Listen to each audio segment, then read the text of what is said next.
ఎట్లా చేద్దాం అనే దాన్ని ఆ తీర్పు కూడా మీరే చెప్పాలి. కాబట్టి మా టీయూజేసీ చైర్మన్ మోదీ మాధవక్క గారి ఆధ్వర్యంలో జరిగేటువంటి సభను విజయవంతం చేయాలని అదేవిధంగా అక్క మాట్లాడాలని తెలుపుతుంది.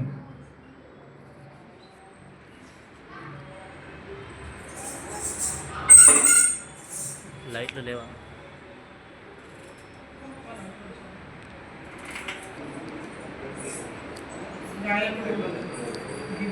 ఇప్పుడు బాగా వచ్చింది. ఇటువంటి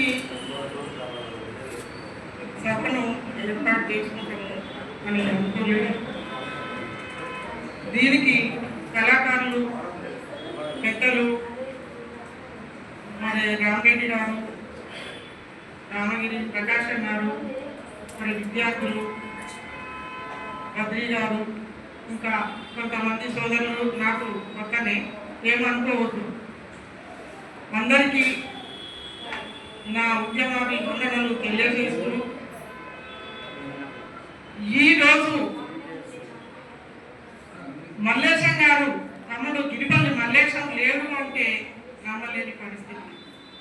ఎందుకంటే ఎక్కడున్నా కూడా, ఇంతమందిలో ఉన్నా కూడా ఆయన ఉన్నట్టు అనిపించకపోయేది. ఎప్పుడు వచ్చేది అక్క అని మాట్లాడేది. నాకు అడుగడుగున గిరిపల్లి మల్లేశం వారి కుటుంబాన్ని చూసిన తర్వాత నాకు చాలా బాధగా ఉంది. ఇటువంటి పరిస్థితి ఎవరికి రావద్దు. మరి వచ్చినా కూడా ఇప్పుడు ఆ కుటుంబానికి వచ్చినప్పటి నుంచి మల్లేశం గారి భార్య ఏడుస్తూనే ఉన్నది. కానీ ఏడవద్దు, బాధపడద్దు, బాధ ఉంటుంది.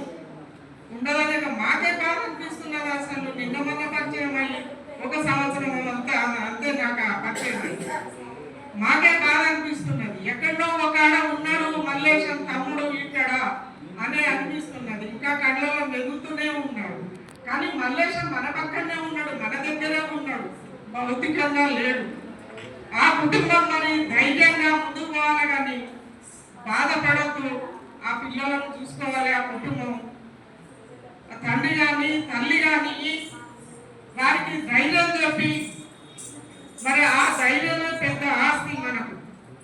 ఎన్ని ఉన్నా, ఎంత డబ్బున్నా, ఎంత ఆస్తులు ఉన్నా, ఏమున్నా ధైర్యమే ముఖ్యం. ధైర్యమే పెద్ద ఆస్తి. గిరిపల్లి మల్లేశం గారు పోయిందని మనం కూడా బాధపడుతూ ఎవరు కూడా ఇలాంటి పని చేయొద్దు. ఎవ్వరు కూడా